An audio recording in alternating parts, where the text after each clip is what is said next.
kine-question ngayon yung resulta ng senatorial race ng eleksyon 2025 kung posible daw ba ito na makaapekto sa impeachment trial ni VP Sara Duterte, no? So, yan po. Hindi po yan yung ating yung ating topic, pero isa po yan sa topic natin. So, pasadahan po muna natin. So, ito na po mga kaibigan. Nagbibilang-bilang na po sila kung sino yung mga senador na sigurado na magiging kaalyado ni Sara. Kasama na daw dyan mga kaibigan si Bongo, si Bato, si Marcoleta, si Alan Peter Cayetano, si Amy daw, no, nilagay na nila si Amy, si Camille daw, nilagay na nila. Pero mga kaibigan, eto kasi yun ang sinasabi po ng mga political analysts. Eto kasi mga kaibigan, no, nakita naman natin dito sa mga nagdaang mga impeachment trial. Ang mga impeachment trial po mga kaibigan ay ano yun televised yan.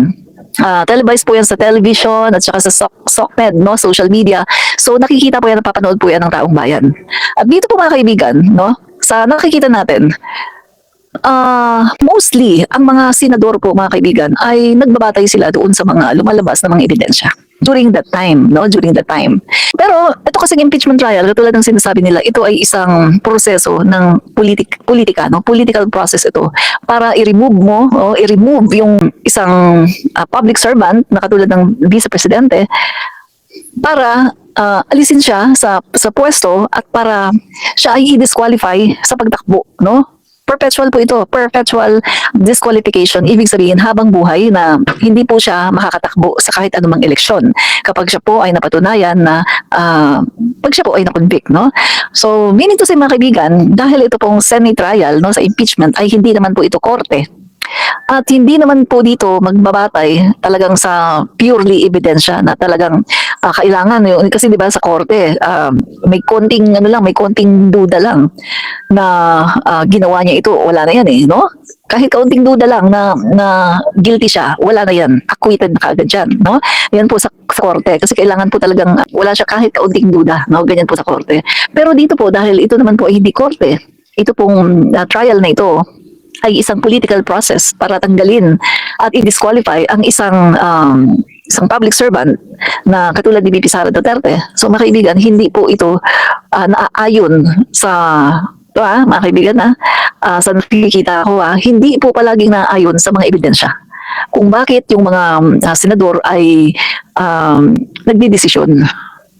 Minsan po mga kaibigan, ang mga senador ay nagdidesisyon ayon sa kanilang partido, ayon sa kanilang pakikipagkaibigan at kung paano nila pinapahalagahan at kinukonsider yung kanilang karir, lalo na kung sila ay merong balak na tumakbo sa 2028.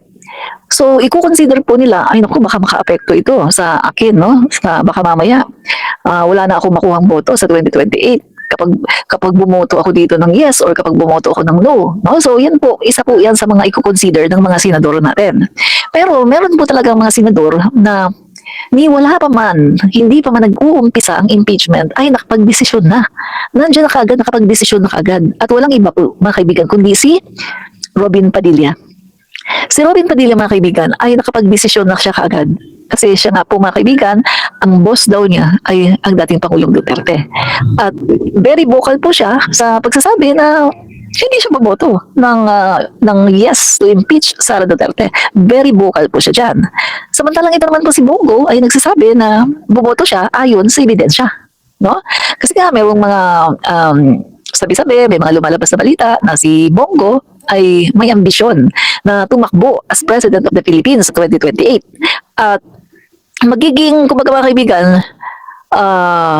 magiging mas madali para sa kanya ang tumakbo as President of the Philippines sa 2028 kung makonvict po si Sara Duterte. Kasi ibig sabihin, wala na siyang magiging karibal sa pagiging sa kanilang picket, no, sa kanilang side ng mga Duterte.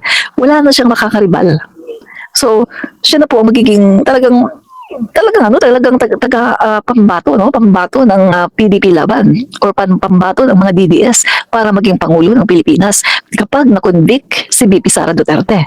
Kaya meron pong mga sabi-sabi na mas prefer na ni Bongo na i-convict, no, si VP Sara Duterte, buboto siya ng yes to convict Sara Duterte, nang sa ganun ay wala masyadong problema sa kanyang ambisyon na tumakbo, no, as President of the Philippines. Kasi mga kaibigan, babalikan natin ng konti yung nangyari noong 2021, inagawan po siya ni VP Sara Duterte ng pwesto. Ayun po yung umiyak si Bongo. kay dating Pangulong Duterte. At kinampihan po ni dating Pangulong Duterte si Bongo at sinabihan niya na, bakit ka uiyak? Bakit ka umiiyak? Go. Ayan o, open yung pagiging presidente. O sige, mag-ano ka, mag-file ka. Kaya yun mga kaibigan, di ba? Kung naalala ninyo, sabay na pumunta sa COMELEC si PRRD at saka si Bongo. At doon ay nag-file ng si Bongo nag-file ng for president, tapos si Duterte naman ay nag-file naman for vice president. Yun yung pagkakatanda ko mga kaibigan, no? Pero lately mga kaibigan ay sila na rin, no? Sila na rin ang talagang nag-withdraw. Lalo na nakita po ni Bongo na sobrang lakas talaga ng ating Pangulong Bongbong Marcos, no? So later on sila na rin ang nag-withdraw.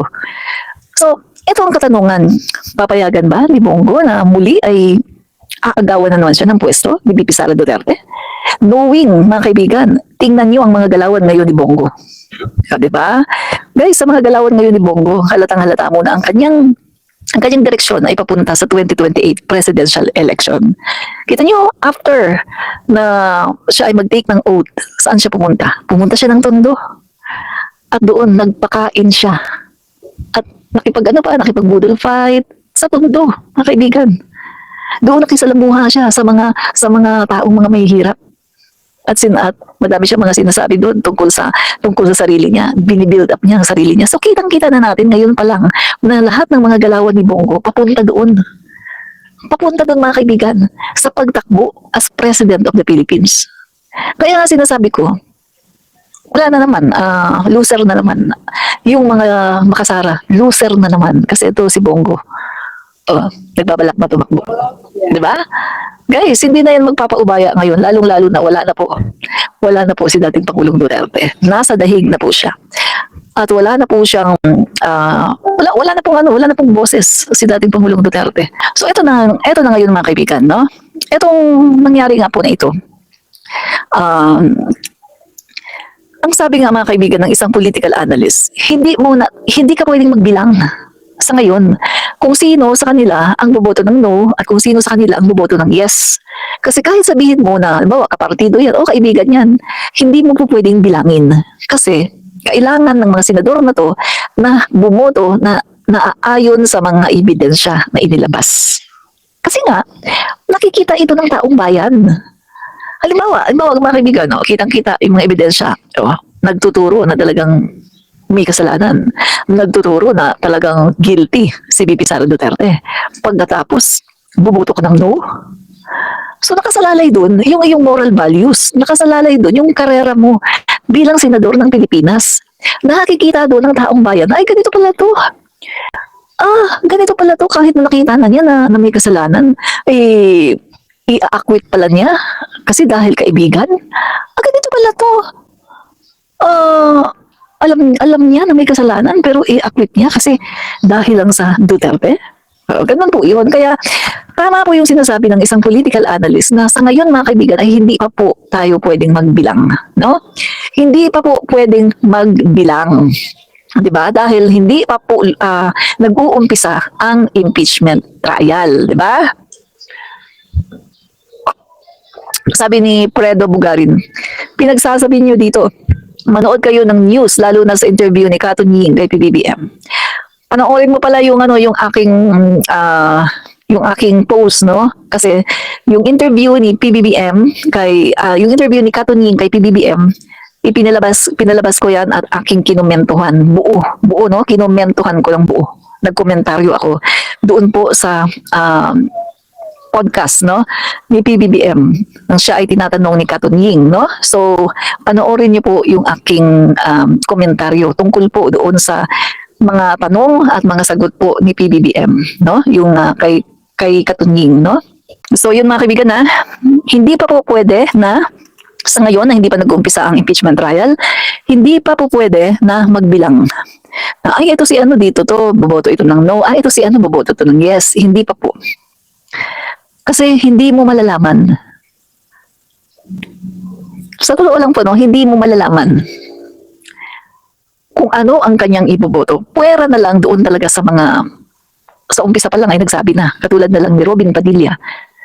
Sa umpisa pa lang ay sinabi na niya na hindi siya boboto ng no. Hindi siya boboto ng yes to impeach, no? Kasi siya nga po ay talagang super diehard, no? Kay dating Pangulong Duterte. At maging si Bato de la Rosa, asahan mo na yan. Hindi yan boboto ng yes. Ang iboboto niyan ay no. No to impeach Sara Duterte. Pero si Bongo, I doubt. Si Bongo po mukhang yes. Kasi, syempre, magiging tinik sa kanyang daanan si Sara Duterte. So, hahawiin niya ang tinik. No, para wala nang pagpipilian. Siya na ang tatakbo as President of the Philippines. Diba? Yun po yun. Kaya sa tingin ko lang, speculation ko lang, sa tingin ko, mas papabor si Bongo sa pagboto ng yes to impeach Sara Duterte para ito sa kanyang political career, sa kanyang ambisyon na maging Pangulo ng Pilipinas. Although hindi pa niya sinasabi, pero tingnan niyo yung mga galawan ni Bongo. Tingnan niyo, papunta sa pagtakbo sa 2028. Diba?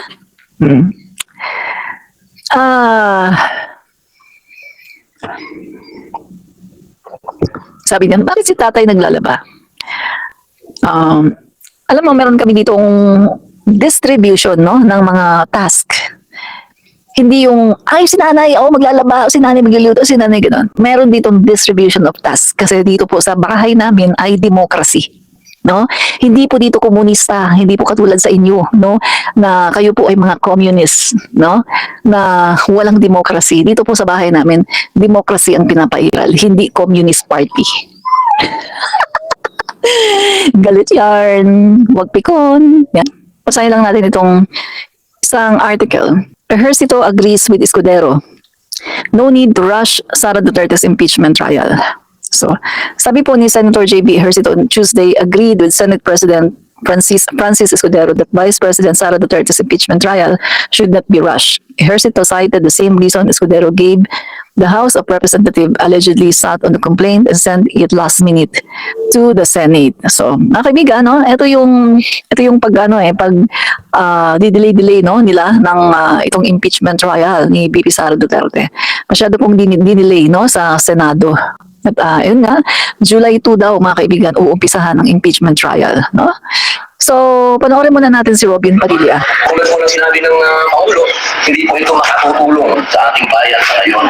Napakaliwanag po ng sinabi niya na ito daw po ay isang bagyo lamang sa tipat. Ito po ay parang maaantala lang po ang kaularan natin dito sa impeachment. At malinaw din po ang sinabi naman ng Ombudsman. Napakalinaw po ng sinabi ng Ombudsman na wala silang nakikitang mali sa ginawa ng Pangalawang Pangulo. Ito po ay talagang malinaw na politika. At yan naman po ay hindi ka bigla-bigla dito po sa ating bayan, hindi na po tayo nag-mature pagdating sa politika. Kaya ito po sana, ito po pagkakataon na ito, na pinabubuklod po tayo ng Iglesia ni Cristo, hindi naman po ito sa akin ng religion. So yun mga kaibigan, no? si Robin Padilla ay isa sa mga tuta ng Duterte. Doon sa sinabi niya na ito ay politika lang at ito ay wala namang basihan. Guys, very wrong. Dahil unang-una sa lahat mga kaibigan, paano mo sasabihin na ito ay politika kung ang naghain ng mga impeachment complaint na ito ay mga private sector?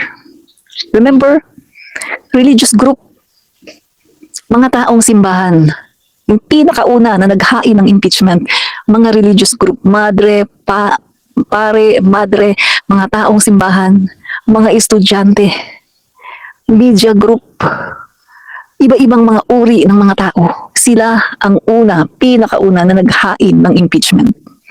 Kaya paano mo sasabihin na ito ay pinupolitika? Na yung mga naghain ng impeachment na ito, sila ay identify pa nga na anti-Marcos. Diba? So paano mo masasabi na ito ay pinupolitika? At paano mo masasabi na walang basihan kung ang libo-libo ng mga recipients ay puro mga chichirya at hindi maipaliwanag? Paano mo masasabi na ito ay pinupolitika kung libo-libo sa mga recipients ng confidential funds ay mga grocery items at mga artista? Na kapag tinanong mo naman si VP Sara Duterte kung paano niya mapapaliwanag at kung sino si Mary Grace Piatos ay hindi niya alam. At paano mo masasabing walang basihan na mismo ang SDO mismo ni VP Sara Duterte, yung dalawa SDO niya, ay umamin na hindi nila alam kung paano ginastos at dinisburse ang mga confidential funds. At sila'y umamin na ang participation lang nila, nag-withdraw lang sila. After nila mag-withdraw, ay inutusan agad sila ng Vice Presidente na ibigay ang confidential funds sa kanyang mga VP-SG. Pagkatapos niyan, wala na silang alam. So paano mo masasabi na pamumulitika yan? Napakatibay ng mga ebidensya. At napakatibay din ang sinasabi sa circular ng DepEd na ang pwede lang na mag-disburse ay ang SDO, walang iba. Pero anong ginawa ni Sara Duterte? Ginawa niyang bugok ang kanyang mga SDO. Pagkatapos niyang pinawithdraw ng pera, inutusan lang niya na ibigay niyo na yung pera na yan sa aking BPSG. Wala silang nagawa. Na kung titingnan natin, pwede silang magreklamo. Kasi mali yun. Maling-mali. Dahil ang VPSG, ang trabaho ng VPSG ay magbantay sa Vice Presidente at hindi mag-disburse ng pera. Kaya doon pa lang mga kaibigan, wala nang kawala si Sara Duterte. Doon pa lang, wala na siyang kawala. Ang laking ebidensya niyan. Under oath, yung kanyang mga SDO, sinasabi nila. Gusto niyo bang makita yung mga video niyan? Nagkalat yan sa social media na yung mga SDO mismo ni VP Sara Duterte ang nagsabi na wala silang alam kung paano ginastos ang confidential funds dahil ang participation lang nila, pinag-withdraw lang sila ng pera. After nilang mag-withdraw, inutusan sila ni Sara na ibigay ang confidential funds sa kanyang VPSG. Tapos nun, wala na. Wala na silang alam.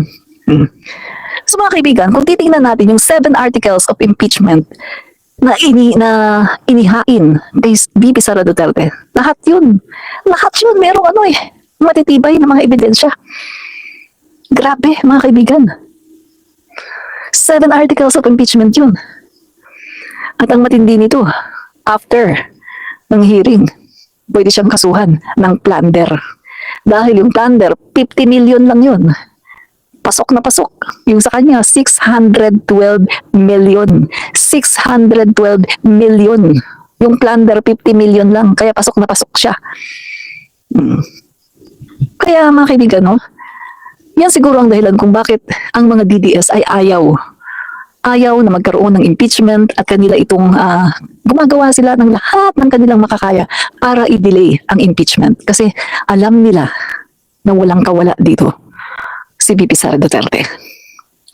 Mga kaibigan, kung sakali man na dahil sa darating na halalan 2028 at kung sakali man na matakot yung mga ibang senador na baka balikan sila ni VP Sara, so ang gagawin nila hindi sila boboto to impeach, no? Sara Duterte, to convict, hindi sila boboto. Kung mangyari man yan mga kaibigan, wala pa rin kawala si VP Sara dahil kahit ma-acquit siya, matibay ang ebidensya sa kanyang plunder case. Plunder. Lalo na mga kaibigan kapag nabuksan yung kanyang mga bank accounts at nakita yung mga deposito ng drug lord na si Sammy Uy. At nakita din yung mga money trail na kung saan si VP Sara Duterte ay nag-withdraw ng pera. So guys, wala siyang kawala dyan. Diba? Madi-disqualify pa rin siya. Kasi ano yun pag na-convict siya sa kasong plunder, ano yan case involving moral turpitude. So, ibig sabihin, disqualification, no? Ano yan? Perpetual disqualification. Isa sa magiging parusa niya. So, hindi siya pwedeng tumakbo kahit anong seat sa gobyerno kapag siya ay na-convict sa kasong plunder. Wala pa rin siyang kawala. Kahit hindi siya i-impeach ng mga senador, wala pa rin siyang kawala. Di ba?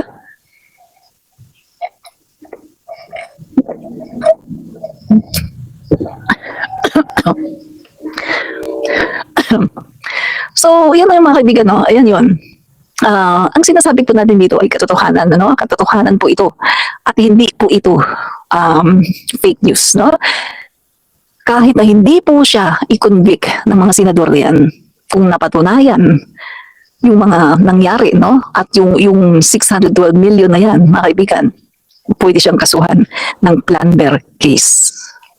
At kapag siya ay na-convict sa kasong plunder dahil sa mga ebidensya, madidisqualify siya sa pagtakbo.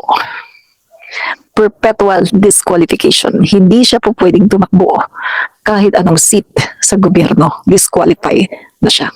Disqualified na. Ganyan. Diba? So, dali.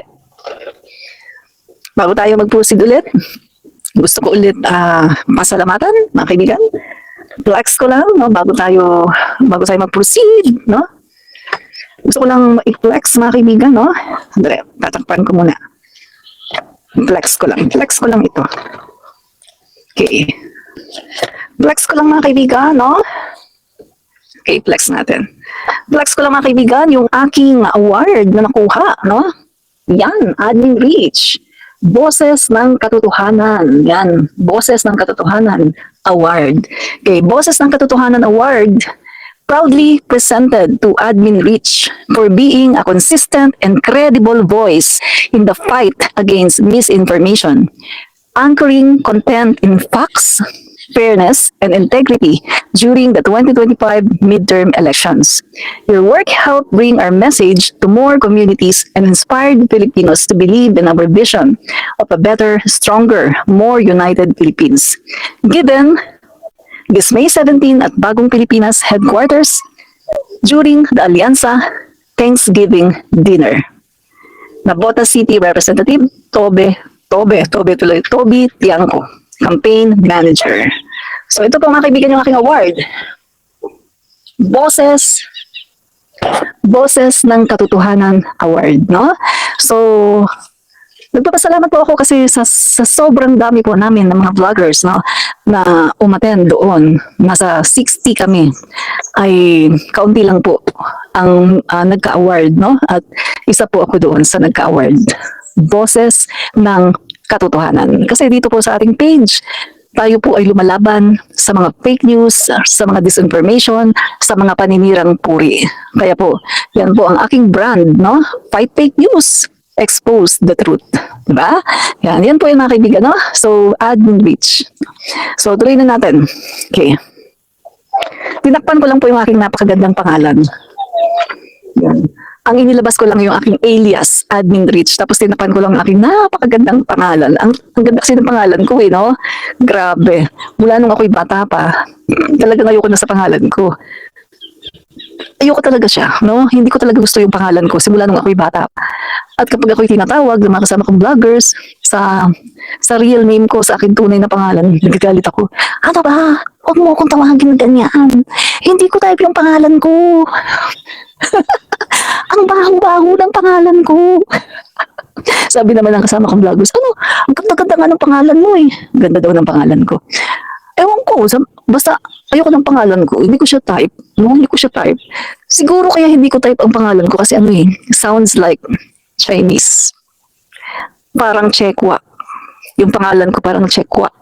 Kaya siguro hindi ko type. Kasi ano eh, ayoko kasi ng ano eh, pro-Philippines ako eh. Ayoko ng pro-China. Kaya siguro hindi ko type yung aking pangalan. Kasi sounds like Chekwa. Ay. Yan. So, ano pa? Okay. Your battery is running out. Sandali, isasaksak ko. Okay. Saksak ko lang. Your battery is running out now. Saksak ko. Yan, oh, yan. Basaksak na yung aking laptop, no? So, yan na. Okay. Then, dito na tayo. Ito. Itong isang article. Yan. Marcoleta says basis of impeachment complaint versus BP Sara. Wrong. Yan. So si Marcoleta, mga kaibigan, alam naman natin, no, na yan ay hardcore DDS, no? Pero ayaw niyang ma-identify sa PDP laban. So tumakbo siya as independent, di ba? Pero DDS siya. Yan. So, Senator-elect Rodante Marcoleta on Saturday said he is prepared for the impeachment trial of Vice President Sara Duterte, which is expected to start on July 30. However, Marcoleta stated that it should be discussed whether the impeachment process should go forward or not. Bah, kailangan yan talagang matuloy dahil ang naghain yan, magwawala yung iba-ibang mga sektor. Baka mamaya sugurin kayo sa Senate. Kasi ang naghain yan, iba-ibang mga sektor, iba-ibang mga uri ng tao. Mamaya sugurin kayo ng mga pare, ng mga madre, ng media, ng mga estudyante, ng mga doctors, ng mga iba-ibang sektor guys, mga teachers, iba-ibang sektor ang hain yan. So baka mamaya kapag pinigilan nyo yung impeachment na yan, baka sugurin kayo sa Senado. Diba? Yan. So, sabi pa niya, preparado ako talaga. Pagdebatehan muna natin kung talagang kailangan matuloy. Takot siya. Takot po si Marcoleta. Halata na takot siya. Kasi kung hindi siya takot, encourage pa niya na ituloy natin. Kasi guys itong impeachment na to, maganda ito eh.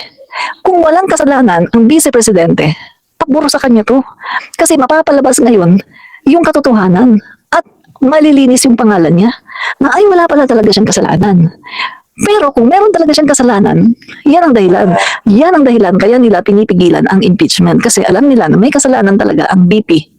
At ayaw nila na matuloy kasi kapag inihain nga naman ang mga ebidensya, kitang-kita na may kasalanan. Diba? Kaya yung ginagawa ngayon ni Marcoleta na tila gusto niyang pigilan ang pagpapatuloy ng impeachment. Naaamoy ko na tila alam yata ni Marcoleta natalo or matatalo dito si Bibi Sara Duterte. Kasi kung alam niya na walang kasalanan si Sara Duterte, ipupush niya to. Hindi siya matatakot. Diba? Pero dahil sa siguro nakikita niya na talagang may kasalanan, so gusto niya huwag nang ituloy. Guys, alam mo Marcoleta INC, pero yan. Alam niya na mali ang ginagawa ni Sara Duterte. Alam niya na mali ang pagpatay ng tao. Pero Duterte siya. Guys, INC siya, di ba? Religious group. How come na ang religious group okay lang ang pagpatay ng tao? Ngayon lang ako nakakita na religious group okay lang ang pumatay ng tao. Kasi, eto mga kaibigan real talk tayo. Kung sino ang sinusuportahan ninyo, reflection yan ng inyong mga moral values.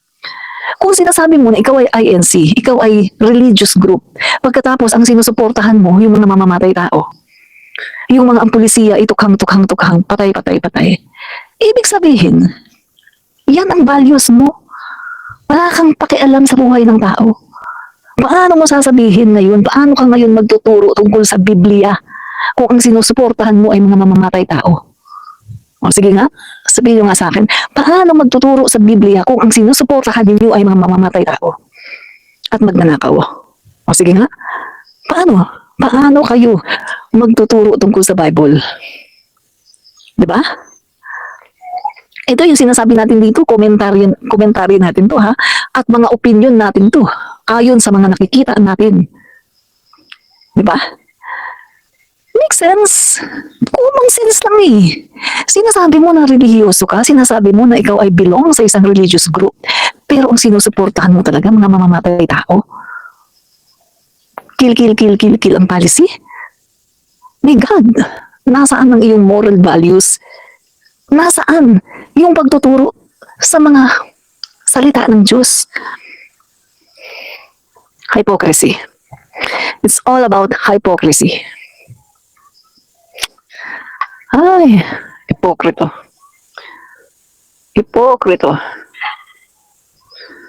Yan.